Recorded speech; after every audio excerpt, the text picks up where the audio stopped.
vlog.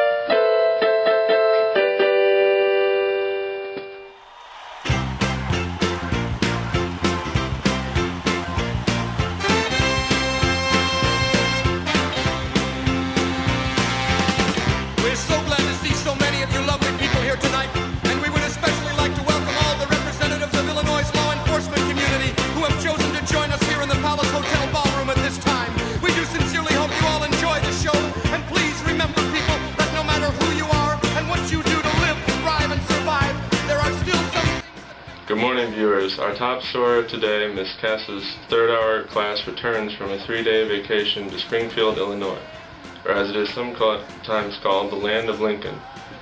While there, we visited 3 major attractions. The first place they went to is the Presidential Library to get their share of culture within Illinois. The Presidential Library has a variety of sources from which to gather information, mostly about the Civil War, as that is one of the things Lincoln is most known for.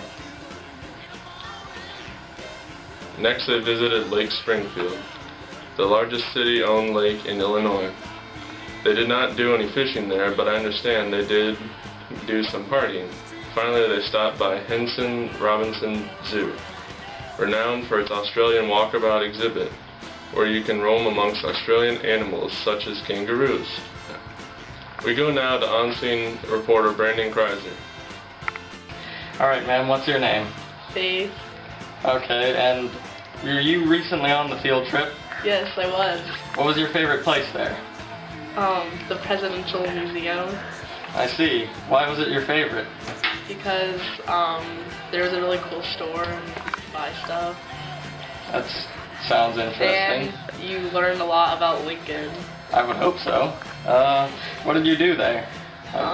We went on a tour and watched a video, and yeah, that's pretty much it. Sounds pretty interesting. How much did you learn about Lincoln? Did they talk about the Civil War? Yeah, they did. They taught us everything there is to know. Sounds like what they would do. Did you get any souvenirs while you were there? Yeah, I got stovepipe hats for everyone. I wish I could have one of those. Is there anything else you wanted to do while you were in Springfield? Yeah, there is an amusement park. That sounds like something I would want to do. Would you recommend the Presidential Museum to other people?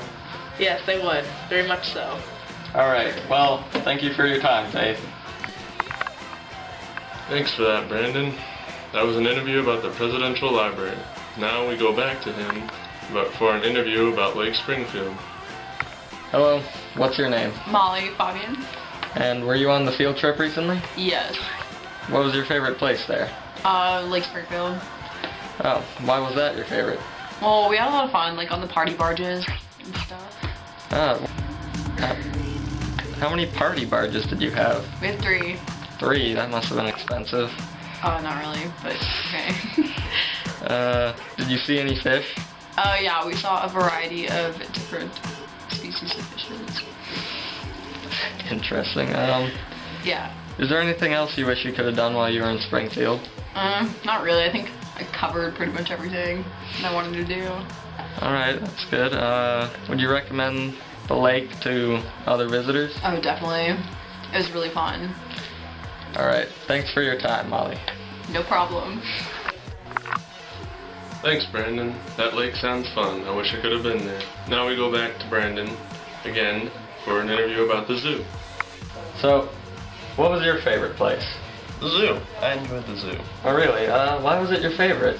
Well, I enjoy the company of koala bears, and the zoo is the only place that I can find them. What did you do there? Well, we walked around, and we saw the animals, and we threw rocks at penguins. That seems a bit dangerous. I hear they have an Australian walkabout exhibit. Did you get to touch a kangaroo? I didn't know. I'm afraid of kangaroos, and I stayed outside. So you didn't walk through the exhibit? I did not. The rest of the class did. Well, I heard it's home to more tthan 300 animals. Did you see all of them? The zoo or the Australian exhibit? The zoo. I did not see all of them, as I did not go through the Australian exhibit, and that has to be a good, significant portion. See, that makes sense. When you were in Springfield, is there anything else you wished you could do? I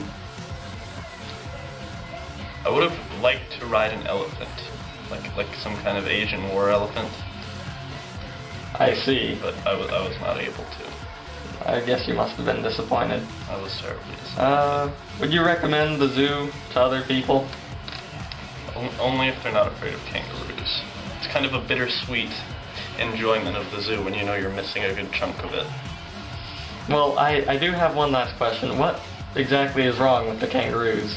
Well, they're terrifying, and they're monstrous beasts, and they have it in for humanity. You see, the kangaroos, they have very sharp toenails, and they can jump the length of two school buses.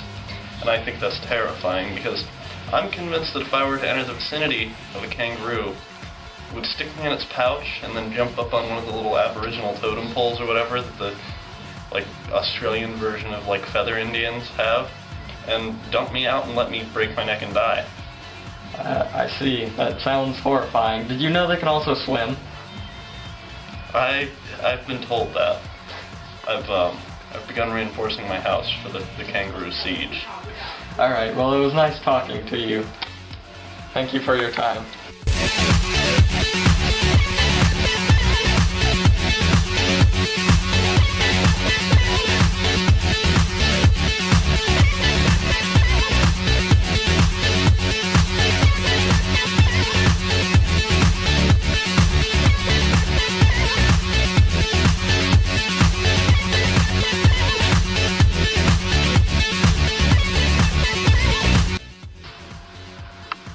So, to briefly summarize their trip, on the first day they took a tour of the Presidential Library and ate dinner at Maldern's restaurant. On the second day, they partied at Springfield Lake and ate dinner at Augie's Front Burner. On the third day, they took a tour of the Hinson Robinson Zoo and ate at a restaurant known as Saputo's. Of their budget, most was spent on their accommodations at a rather fancy hotel, amounting to $2,000 out of the $5,400 that they spent. Much of it was also spent on food and entertainment. The entertainment costs were mostly comprised of the party barges they bought, which in all cost $975. Another good chunk of their budget was spent on miscellaneous doodads and souvenirs from the Presidential Library, including stovepipe hats and Civil War figures which held muskets, might I add. In total, they spent $5,442 and had a whopping $9,577 left. Is there any cultural information you'd like to add about the trip? Well, most of the cultural information in Springfield is found in the library we went to, the Presidential Library. It's all about Abraham Lincoln and the Civil War, and Ulysses S. Grant and Robert E. Lee, all that cool stuff, and the Emancipation Proclamation, and we're scoring 20 years. Yeah, Gettysburg Address. Gettysburg Address, yeah. It's all about that stuff. Alright. Apparently the lake was a massive dent in the ground by the boot heel of Paul Bunyan, my clansman. I see. Alright, that concludes our special report for today. I'm Nick Hagley, and this has been your 15 minutes of news.